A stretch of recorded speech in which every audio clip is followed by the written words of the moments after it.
안녕하세요 여러분, 세상 들어보기입니다. 오늘은 23년 9월 25일이고 월요일입니다. 자, 오늘도 정치노편 곡지를 하나 골랐고요. 어제 잠깐 이제 말씀드렸던 러시아가 디젤유 수출을 중단했다. 뭐 사실은 보니까 휘발유도 수출 중단한 것 같아요. 자, 그 내용에 대해서 이것에 의미하는 바가 뭐냐? 이것에 대해서 오른쪽에 보이는 샨푸 채널에서 아주 적절한 데이터를 잘 모았더라고요. 그래서 오늘은 그 자료들을 바탕으로 제 생각을 좀 덧붙여서 말씀을 드려보려고 합니다. 자, 여기 이제 21일 날 요 발표가 났어요. 그래서 디젤, 그래서 러시아가 원유나 뭐 가스, 천연가스만 파는 게 아니라 이렇게 완제품도 판다. 그 정유를 한 프로덕트도 판다. 우리도 예전에 정유 시설에 우리 상당히 투자를 많이 한 나라고, 막 거대한 정유 시설을 가지고 있잖아요. 여수에도 있고 뭐 충청도에도 있죠. 그래서 한때는 이제 중국이 급속한 경제 성장을 할 때 이런 것들이 필요해서 우리가 경유나 뭐 휘발유 많이 수출했을 거예요. 그래서 우리도 이제 수출국이었던 시절이 있었을 것이고 지금도 아마 그럴 거예요, 좀. 자, 그래서 러시아도 그렇게 하고 있었다. 이것이 어떤 여파를 미치느냐? 요 이야기를 좀 해보려고 하고, 또 이것은 최근에 이제 러시아의 어떤 반격, 또 미국의 물가 불안으로 대표되는 경제 위기, 미국에 심대한 타격을 가하려고 한다. 핵심을 간파하고 있다. 이런 부분이 느껴지고, 또 이게 러시아뿐만이 아니라 미국이 더 위기를 느끼는 것은 이것이 다른 나라들과의 공조 체제 하에 이게 이루어지고 있다. 그리고 이미 이제 유럽의 각국들은 이미 경제적으로 상당히 어려워졌기 때문에 뭐라고 할까? 전선을 이탈하는 경우가 생기고 있다. 편법을 통해서. 또 전 세계에 지금 경제가 쉬운 곳이 없는데 이런 것을 통해서 또 러시아는 그들의 우호적인 나라, 중국이나 기타 등등 인도 등의 나라에 대해서 안정적인 연료 뭐랄까 휘발유나 경유 등을 원유 등을 공급한다. 곡물도 그럴 것 같다. 그래서 지금 러시아가 전반적으로 석유 제품, 원유 포함, 그리고 곡물 이 두 가지 먹고 사는 데 있어서 엄청나게 중요한 이것들. 그게 이제 이쪽 투자 쪽에서는 코모디티라고 그래요. 뭐 우리말로 번역하면 상품인데 우리 생존에 간절히 필요한 것들. 옛날 키신저가 이야기한 것처럼 예전에 한번 소개드린 바가 있는데, 곡물을 조절하면은 국민들을 우리가 마음대로 주무를 수 있고, 석유를 우리가 좌지우지할 수 있으면 각 국가의 정부를 우리 손에 들 수가 있다. 그걸 그대로 푸틴이 지금 적용하고 있는 거예요. 유럽과 미국과 나토 동맹국들에게. 한번 보겠습니다. 자, 이것은 이제 이거는 이제 유사한 같은 제목의 기사들도 있는데, 이건 아마 정권사나 아니면은 이제 시황 분석하는 곳에서 이게 조합해서 만든 기사인 것 같습니다. 러시아가 경유 수출을 금지했는데 이것은 전 세계 시장을 크게 흔들 수 있다. 이게 지속한다면. 자, 근데 지속하기는 힘들 것 같다. 이런 암시도 또 깔려있기도 해요.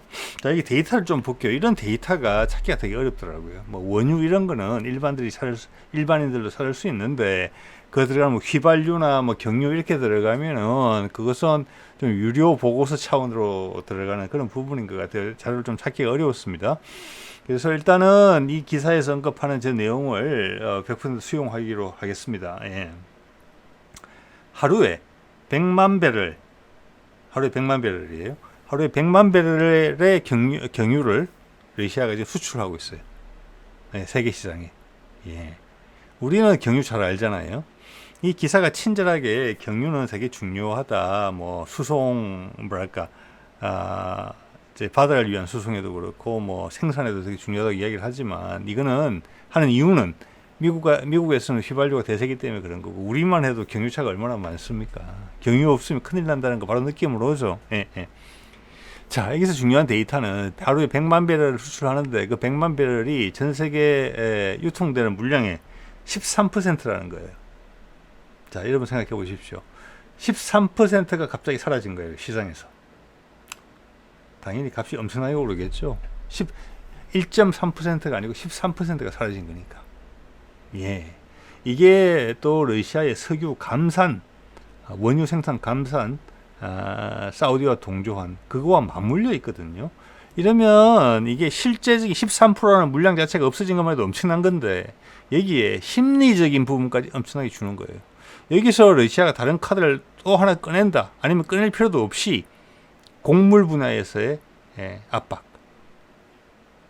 원유, 그 다음 경유, 이것은 사람들한테 공포감을 조정할 수 있는 조합이 될 수 있거든요. 예, 그래서 이거는 상대방 측에서는 방어하기가 엄청나게 어려운 부분이에요. 상당히 힘든 공격입니다. 이거는 저는 그렇게 보여지거든요. 예. 자, 이 발표가 있자마자 유럽 같은 경우는 5% 정도 가격이 상승했다. 유럽은 경유에 있어서도 해외에 의존하는 바가 컸다 이런 걸 알 수가 있어요. 그래서 이 기사 내용을 보면은 우리는 몰랐던 그런 내용을 하나 배우게 됩니다. 경유의 유럽에서의 시장 가격이 톤당 $1,000 정도 된다라는 거. 자, 이거 볼게요. 러시아가 경유를 수출하는 추세를 보여준 건데 금년도에 까만색이 유럽이에요. 근데 금년도에 들어오면서 2023년도에 들어오면서 검은 게 없어졌어요. 유럽에 수출하는 물량이. 즉 이거는 뭔가가 경제 제재 조치에 이게 갑자기 포함이 됐다는 거예요. 2023년 들어오면서 추가 조치에. 그렇게 충분히 파악이 돼요. 대신에 이제 분홍색으로 되어 있는 거는 아마 나토 동맹국이 아닌 다른 유럽 국가들 저기에 물량이 많이 늘어났어요. 예. 그래서 한때는 뭐 한 1. 그러니까 30만 배를 일당 하루에 그렇게 물량이 지금은 이제 100만 배럴 정도로 축소되는 지금 상황인데 100만 배럴 이하로 떨어졌는데 요거를 수출을 중단했다는 거죠. 자, 그래서 이런 부분이 있다. 왜 요거가 의미가 있느냐면은 러시아의 원유 수출도 이거랑 유사한 패턴을 보이거든요. 유럽이 줄었죠. 왜냐하면 거기 가격에 캡을 씌웠잖아요. 뭐 $60 정도로. 그게 또 100% 지켜지고 있지 않는 것 같습니다만은. 자, 그리고 LNG가 천연가스는 가스관도 폭파됐고 아마 수입이 엄청나게 줄었을 거예요. 자, 그거를 돌파하는 방식이 그 외의 지역에서 판매를 확장하면서 늘어나는 거예요. 그러면서 전체 세계의 원유나 관련된 제품의 가격이 올라요. 그래서 러시아 입장에서는 이전보다 나은 장사가 심지어 되는 수준에 도달한 거예요. 그래서 러시아 경제가 버티는 걸 넘어서 나아지는 거예요. 반면에 유럽과 미국은 악화되고 있는 거죠. 근데 여기서 이제 상당히 이제 우리가 살펴봐야 될 부분이 원유 같은 경우는 미국이 자급자족을 한단 말이에요. 그러면서 동맹국들한테는 캡을 씌워요. 예. 그리고 가스가 폭파하고 러시아 가스 수입을 확 줄인 다음에 자기들은 남아도는 가스를 LNG화 아직 설비도 부족한 액화천연가스로 만들어서 그걸 유럽에 수출을 또 해요. 경유도 미국은 자급자족을 해요. 예. 그런데 해외에서 사다 써야 되는 유럽에는 못 사게 만든 거예요. 그런 관점에서 보세요. 미국과 유럽의 관계가 어떠한 것인지. 예. 과연 미국이 러시아 경제 제재를 하는 데 있어서도 솔선수범을 하고 있는 것인지 아니면 힘으로 강제하고 있는 것인지. 예. 이 말을 따르는 그대로 시행할 수밖에 없는 유럽의 지도자들은 마음이 어떻게 했는지 이런 거 한번 생각해 볼 수가 있어요. 네. 자, 이건 이제 미국에 그러면 러시아가 줄이면은 미국이 이제 가격이 오를 거잖아요. 13%가 없어졌으니까 갑작스럽게 예고도 없이. 그리고 겨울을 앞두고 있잖아요. 경유는 겨울에 많이 들어간다고 해요. 소비가 늘어난다고 해요. 아마 대부분은 많은 나라에서 아직 난방 수요로 경유를 많이 쓰는 것 같아요. 네. 그러면 그 물량을 미국이 채워주면 되지 않느냐 이런 생각을 할 수 있는데 이걸 한번 보면 미국의 전체 정유 능력이에요. 정유 능력이 늘어나야지 경유도 많이 생산될 거 아니겠습니까? 자세히 보시면은 미국의 정유 역량은 조금씩 줄어들고 있고 거의 99%가 풀로 돌고 있어요. 즉 이것은 지금 생산 가동률을 올린다고 해봤자 늘어나는 게 거의 없다는 것을 이야기하는 것이고 지금 풀로 생산하고 있다는 거예요. 그러니까. 그리고 이런 설비는 새로 구축을 하려면 수년이 걸려요. 많은 돈이 들어가고. 자, 이것이 투자가 사실 내리막을 그은 이유는 뭐냐면은 미국이 중동에서 빠져나가고 셰일가스를 대량 생산하고 하면서 유럽에서 손을 뗀, 죄송합니다. 중동에서 손을 뗀 이유가, 예, 앞으로 차세대 에너지원으로 넘어가려고 했다는 의도가 있었거든요. 네. 그렇기 때문에 이 분야에 기존의 석유 기반의 연료 공급 체계에 투자가 줄어들었어요. 그래서 결론은 미국이 도와줄 수가 없다. 즉 13% 줄어든 만큼, 그리고 그 외 원유 감산 조치, 그리고 그 결합된 거, 그리고 전체 코모디티 시장, 필수품 시장에 상승작용이 일어나는 그 부분, 그리고 각 나라가 이미 물가 인상이 예민해져 있는 상황에서 심정적인 부분, 감정적인 부분까지 섞이면, 심리적인 부분까지, 그게 상당히 큰 파급 효과로 나타날 수도 있다. 근데 그것을 미국이 제어하려면 없다. 이런 말씀을 드릴 수 있는 거죠. 이 데이터를 보면은. 자, 이거 보면은 이런 내용이 나와요. 미국이, 이게 이제 그거랑 같더라고요. 원유도 보면 일부는 수입하고, 일부는 수출도 하고, 그래서 원유 같은 경우는 똔똔이 돼요. 그래서 자급자족이 되는 거죠. 자, 경유도 그래요. 경유도 일부 수입을 했는데 수출 물량이 조금 더 많아요. 그래서 겨우 똔똔 정도 되는 상황인데, 사실은 석유 생산량에 있어서는, 원유 생산량에 있어서는 미국이 세계 1위입니다. 근데 대부분 내수에서 다 소비하기 때문에 글로벌 물동량에는 영향을 못 주는 거죠. 거래되는 물량에는 가격 결정권이 안 생기는 거예요. 그래서 자, 여기 보면은 1년에 어느 정도 수출을 했느냐, 경유를 3,900만 배럴을 수출했어요. 요거를 계산을 해보니까, 수입 물량도 있으니까 계산을 해보니까 일당 매일 100만 배럴 정도 돼요. 매일 100만 배럴 정도를 미국이 경유를 수출했어요. 묘하게도 러시아가 수출하는 물량하고 비슷하죠. 근데 이거를 더 늘릴 수는 없는 상황이다. 그러면 러시아가 13%, 미국도 14%, 두 나라가 합쳐서 25%에서 한 30% 정도 차지하고 있었던 거예요. 이렇게 좀 이해를 해주시면 될 것 같고, 여기 나오는 ULSD라는 건 제가 찾아보니까 울트라 로 설퍼 디젤이라고 해서 초저유황 뭐 경유 이 정도 되는 것 같아요. 경유란 뜻이죠.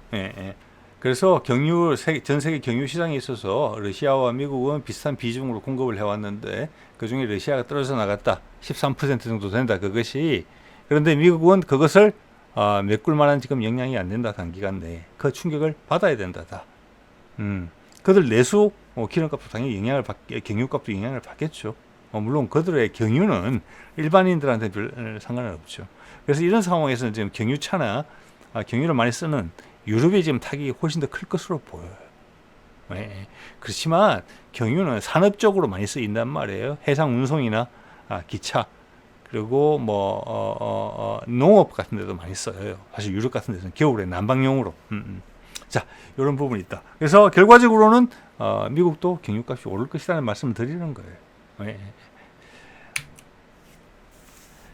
왜냐하면은 지금 사우디하고 러시아가 감산하고 오펙 플러스가 감산을 하니까 미국은 자급자족을 하지만 세계 시장 가격이 오르니까 미국 내 소비자 가격이 오르잖아요. 그거 같습니다. 결과적으로는.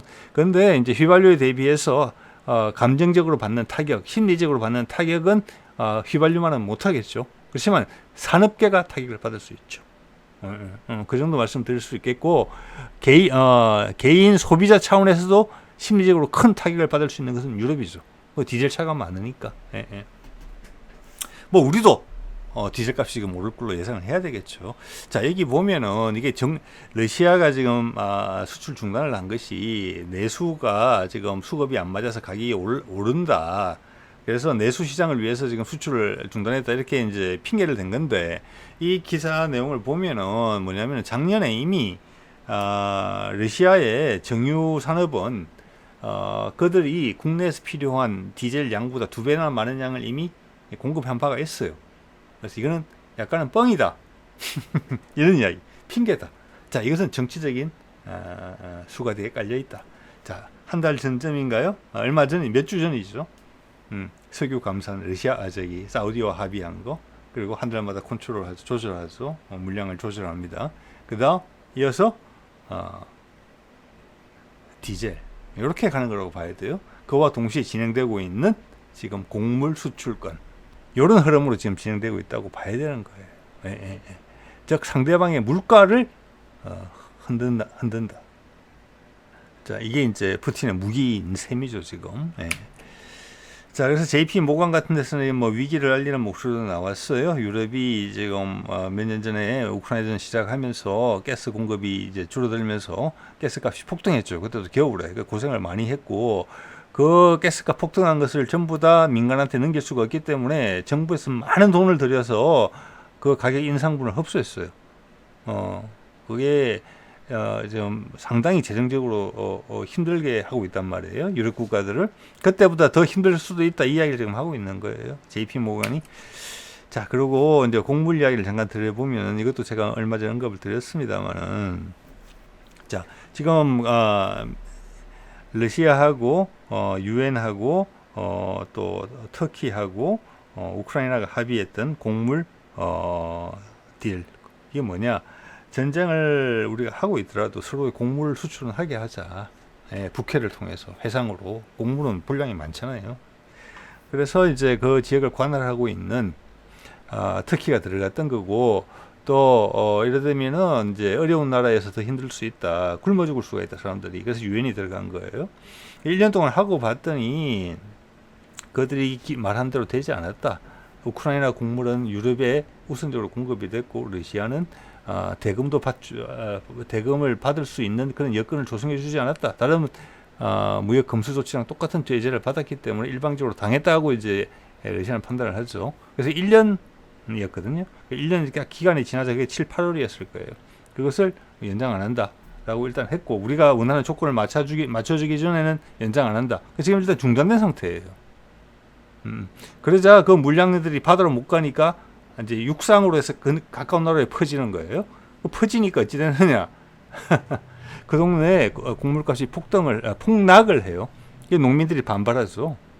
그래서 폴란드, 헝가리, 슬로바키아가 우크라이나한테 여러 번 요구를 했지만 받아들이지 않으니까 갑자기 중단을 시켜버려요. 그래서 곡물 수송차가 고속도로에서 멈출 정도까지 급작스럽게 결론을 내립니다. 그러니까 우크라이나가 거기에 대해서 이 세 나라를 고소를 했어요. 고소를 하니까 폴란드에서 감정적으로 나온 겁니다. 우크라이나에 무기 지원하던 거 끊겠다. 지금 끊은 것 같거든요. 예, 예. 지금 이런 상황인데, 이게 가까운 곳에서는 해상도가 막혔기 때문에 가까운 곳에서는 흘러 넘쳐서 값이 폭락하고, 먼 곳에서는 도달하지가 않아서 가격이 폭등할 가능성이 높아요. 근데 이거는 어느 정도 각 나라마다 재고를 갖고 있는 부분이기 때문에 석유나 경유에 비해서는 파급 효과가 좀 천천히 나타나는 것 같거든요. 그렇지만 이것도 엄청나게 큰 거죠. 예. 그래서 지금 곡물 쪽으로 해서 벌써 대오의 균열이 지금 생기고 있는 거죠. 폴란드는 가장 강력한 지지자였죠. 자, 이게 이제 흑해 곡물 합의라는 겁니다. 지금 이제 러시아가 갱신을 안 해주고 있는 거죠. 저 오데사, 유즈니, 크로노모스크, 이런 항구를 통해서 우크라이나는 세계 5위의 밀 수출국이고 러시아는 1위의 밀 수출국입니다. 이것들이 이스탄불 해협을 거쳐서 빠져서 나가야 돼요. 수출 경로가. 그래서 터키도 그 합의에 들어있는 겁니다. 자, 이걸 지금은 막았다는 거예요. 그래서 차량으로 근처 국가들한테 공급이 되고 있는 거죠. 자, 여기에 덧붙여서 러시아가 1위 물량을 가지고 있는데 지금 아프리카 나라들한테 공짜로 지원도 해주고 그러고 있어요. 이것도 나설 수가 있어요. 지금 별말이 없는 걸로 봐서는 지금 어차피 수출은 지금 애매하게 돼 있어요. 지금 곡물 대금을 못 받기 때문에 러시아 수출은 상당히 취약해져 있는 것 같거든요. 자, 여기서 이게 장기화될 수 없는 부분인 거예요. 그래서 그러면 전 세계에서 미래 물동량이 줄어들게 돼 있어요. 그러면 이것도 엄청난 타격을 줄 겁니다. 전 세계적으로 아마 빵값이 오르는 거잖아요. 우리는 라면값이 오르겠죠. 국수값하고.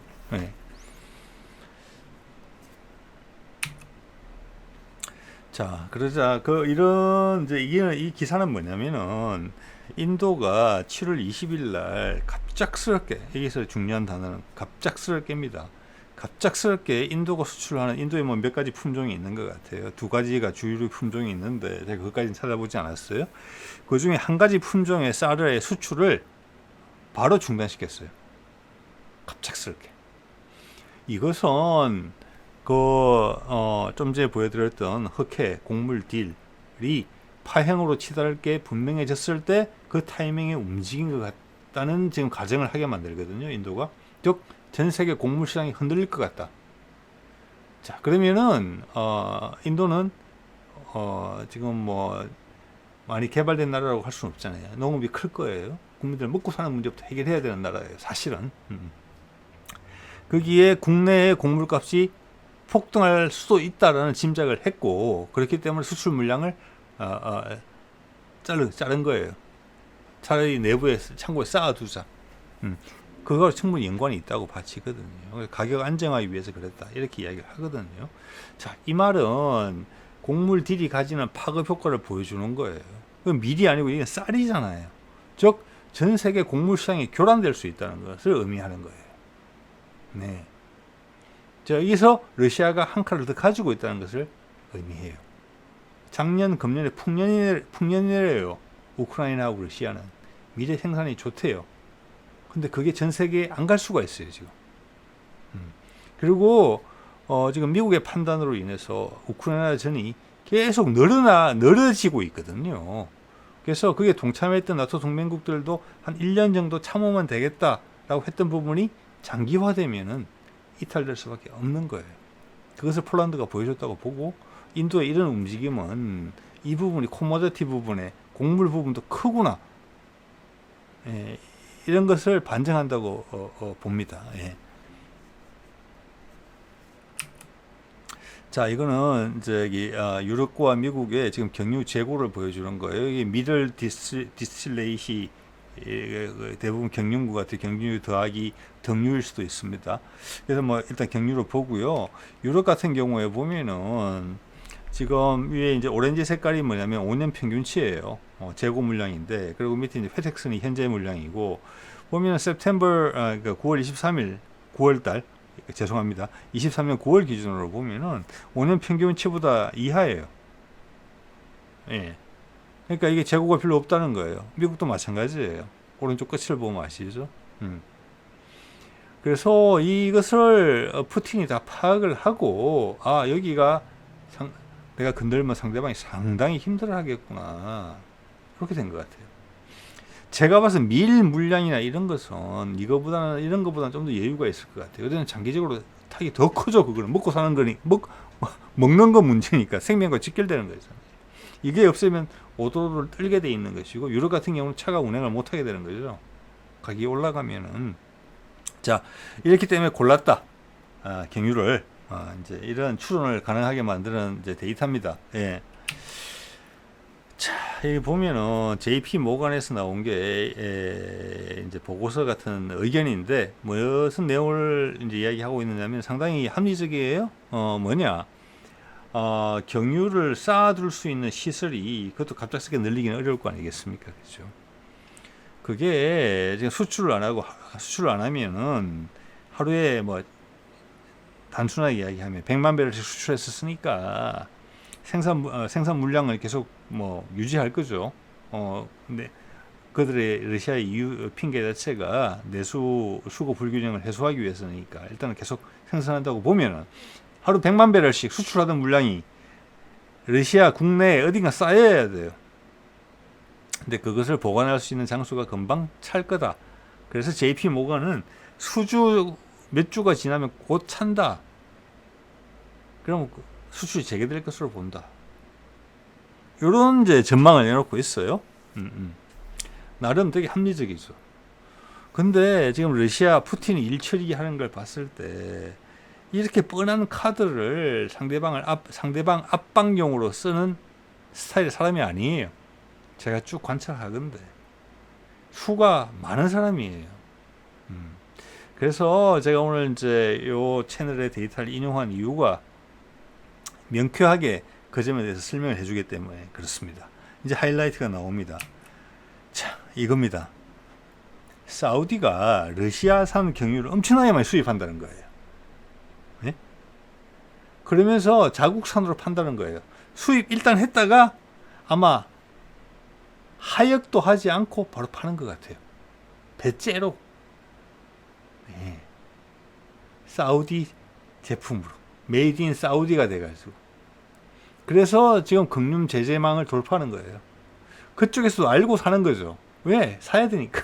러시아 사면 안 하면 되는 거니까. 쉽게 말해서 법을 어기는 거 아니니까.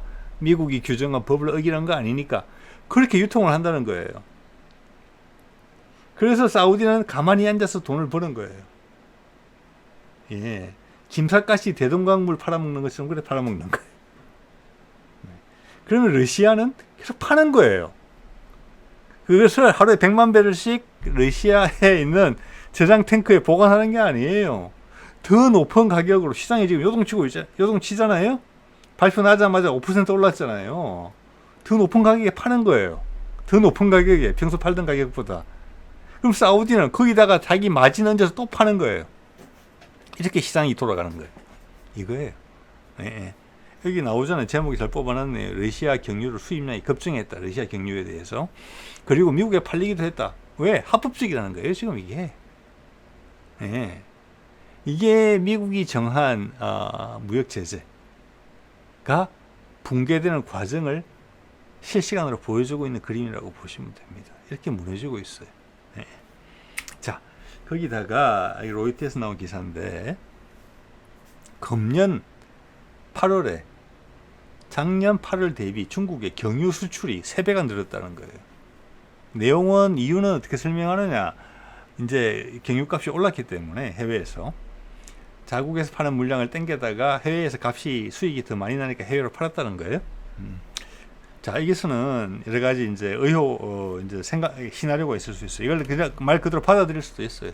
그러면 중국이 저만큼 많은 남은 물량이 있다. 국내에 우선으로 공급하지 않고 지금 세계 경유값이 오를 것 같은데, 여러분이 그러면 중국 정부가 전혀 통제를 하지 않고 업체가 저렇게 내수 물량까지 빼서 해외로 팔게 놔두겠느냐? 중국 같은 시스템에서 저는 그럴 가능성은 되게 낮다고 봅니다. 그럼 뭐냐? 사우디랑 같은 케이스다. 이 시나리오가 더 가능성이 높다고 봐요. 즉 러시아가 완제품 경유를 수출하는 거예요. 중국으로. 그럼 중국은 사우디랑 똑같이 값을 올려서 여기 파는 거예요. 그럼 누이 좋고 매부 좋고 이렇게 되는 거예요. 서로 둘 다 돈 버는 거예요. 힘들어지는 것은 경유값만 올라가지고 미국과 유럽 여러 나라들이 힘들어지는 거죠. 우리나라도 힘들어지는 축에 들겠죠. 경유값이 오를 거니까. 자, 이게 어느 정도 확정이 되는 이 부분이 있어요. 이건 오늘 이제 우연히 제가 봤던 부분인데 힌두스탄 타임즈에 나온 건데 제목이 상당히 자극적이에요. 독일이 나토의 등에 칼을 찔렀다. 이렇게 제목이 이래요. 뭐냐? 똑같아요. 경유랑. 독일이 배신을 했다는 뜻이거든요. 돌아서서. 뭐냐? 독일 정부가 관여해서 지금 파이프라인을 통해서 가스는 들어오는 양이 현격히 줄은 것 같아요. 러시아의 LNG를 사다가 독일 내에 유통시키지 않고 다른 나라에다 판다는 거예요. 경유 케이스랑 똑같아요. 사우디하고 중국, 사우디는 확실하고 중국은 그런 의심이 많이 가는 그런 행위를 독일이 그대로 하고 있다고 이야기를 하고 있는 거예요. 독일은 예전부터 파이프라인 잘 돌아갔을 때부터 우크라이나 전 이전에도 푸틴이 상당히 감정적으로 독일을 공격한 적이 있었습니다. 제가 기억이 나요. 뭐냐? 내가 공급하는 가격보다 그러니까 왜냐면은 대부분의 가스 파이프라인이 지금 많은 분량이 독일을 통해서 가고 있는데 독일을 신뢰한다는 거죠. 러시아가 물론 다른 경로도 있지만 그런데 그 나라 땅을 거쳐간다는 것밖에 없는데 저기 엔더 유저들 저 끝에 거기서부터 독일을 경유해서 가스를 공급받는 저 멀리 있는 유럽의 국가들은 훨씬 높은 가스값을 지불하고 있더라. 그 차익을 독일이 먹는 것 같다. 가운데 장사를 한다. 이런 불만을 토로한 적이 있었거든요. 예, 지금은 러시아에 유리한 쪽으로 이렇게 하고 있는 거예요. 자, 이런 걸 보면은 아까 중국 거는 상당히 가능성이 높아 보인다는 말씀을 드리는 거예요. 자, 이것이 지금 이제 우크라이나전으로 촉발된 미국과 러시아의 전쟁이잖아요. 예, 러시아의 군기를 잡겠다고 미국이 과감히 도전한 것인데 그게 깨져 나가는 상황이고, 군사적으로도 그렇고 경제적으로도 그렇고 더 이상 이게 지탱되기가 되게 어려운 상황이다. 러시아가 단계적으로 수위를 높여가고 있다. 카드가 더 나올 수도 있어요. 네. 자, 이렇게 되면은 이게 바이든이 과연 이걸 이용해서 내년에 트럼프를 이길 수 있을 것인가, 재선에 성공할 수 있을 것인가, 이런데 의문부를 강하게 받게 돼요. 미국의 타임라인은 되게 좁아요. 그리고 내년에 러시아도 3월달 선거가 있습니다. 예. 자, 그래서 압박의 강도가 올라가고 미국의 힘든 물가 상황이 더 악화되는 거예요. 자, 어제도 말씀드렸지만 미국이 악의 축으로 몰아서 이러한 에너지를 어떤 새로운 전쟁이라는 형태로, 이라크 침공 같은 전쟁이라는 형태로 회수할 수 있는 그런 여건도 안 되고 있어요. 러시아와 중국이 선행적으로 막아서고 있거든요. 달러의 기축통화로 압박을 가해도 나라들은 브릭스로 올라타 버리려고 한단 말이에요. 빨리 달러를 버리려고 해요. 그래서 그 모든 위력이 약해졌어요, 지금. 그럼 이 충격을 고스란히 미국이 떠안아야 돼요. 네. 그럼 바이든이 그게 내년에, 지금 바이든이 제일 중요한 것은 내년 선거에서 이기는 거거든요. 네. 자, 거기에 아문이 들이운다는 게 확실해진다면은, 제가 봐서 미국 사람들 스타일을 봤을 때 중국이 아니라 성향이 맞는 러시아랑 타협을 할 수밖에 없다.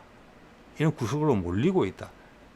절대 그들은 스스로 이렇게 끝까지 자존심을 세우면서 망가질 때까지 가지는 않아요. 자, 그게 어느 시점에 등장하느냐. 오늘 내일 발생할 수도 있어요. 시간이 지날수록 미국은 협상에서 양보해야 될 게 상당히 많이 늘어날 거예요. 자, 오늘 이 정도 하겠습니다. 네.